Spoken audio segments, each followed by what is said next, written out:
बिस्मिल्लाहिर्रहमानिर्रहीम।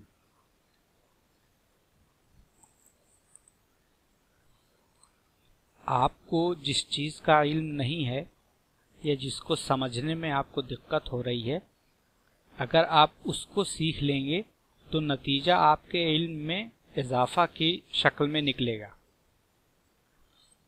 जो चीज़ आपको आती है या समझते हैं, बार बार उसको देखने से, पढ़ने से, जानने से आपके इल्म में इजाफा नहीं होगा। जितना इल्म पहले था उतना ही इल्म बाद में भी रहेगा। मैं ये तमहीद इसलिए बांध रहा हूँ क्योंकि आम पब्लिक या स्टूडेंट्स जो चीज़ थोड़ा मुश्किल होती है, जो बुक, जो टॉपिक, जो कोर्स थोड़ा कठिन होता है, उसको छोड़ देते हैं और आसान किताबें, टॉपिक्स, तकरीरें वगैरह, स्पीचेस वगैरह खूब दिल लगाकर सुनते हैं, ये पढ़ते हैं, जिसका कोई फ़ायदा नहीं होता। नया या कठिन इल्म या हुनर सीखने वाले दौलत कमाते हैं और ताकत हासिल करते हैं। हमारी इसी आसान पसंदी ने हमें गरीब और कमज़ोर बना रखा है। फिलिस्तीनियों और इसराइलियों के फ़र्क को हम सब देख सकते हैं। हम लोग बस आहलन व सहलन करते करते सहल के ही अहल रह गए। इस प्रेजेंटेशन में जो भी डिस्कस हुआ है वो तो मुश्किल भी नहीं है, बस हो सकता है कि लोगों के लिए नया हो और बोरिंग लगे, तो कहें कि चलो कोई भड़कदार तकरीर सुनते हैं जिससे जज्बात को तस्कीन मिले। यहाँ तो दिमाग लगाना पड़ रहा है और पेंसिल पेपर इस्तेमाल करना पड़ रहा है और याद करना पड़ रहा है। किसी लफ्ज़ के लिए, वर्ड के लिए डिक्शनरी देखना पड़ रहा है। इन्वेस्टमेंट एनालिसिस एक स्किल है, हुनर है, सलाहियत है, और हुनर या सलाहियत, स्किल डेवलप करने, सीखने के लिए स्टूडेंट, तालिब इल्म बनना पड़ता है। पेन, पेपर, एक्सरसाइज और याद करना पड़ता है, नोट्स बनानी पड़ती है, रिवीजन करना पड़ता है, प्रैक्टिस करनी पड़ती है। इस प्रेजेंटेशन को, इस सीरीज के सारे प्रेजेंटेशंस को टेक लगाकर मूवी की तरह या तकरीर, स्पीच की तरह सुनकर स्किल नहीं डेवलप होगी। इन्वेस्टमेंट करने का फैसला करने के लिए ज़रूरी रिसर्च, तहकीक, जिसे फंडामेंटल एनालिसिस कहा जाता है, का तीसरा लेवल, तीसरी स्टेज है कंपनी एनालिसिस। इसको दो हिस्सों में किया जाता है। पहला तो खुद कंपनी का तज्जिया, एनालिसिस, और दूसरा है उस कंपनी के शेयर्स का वैल्यूएशन, शेयर की कीमत का तखमीना लगाना।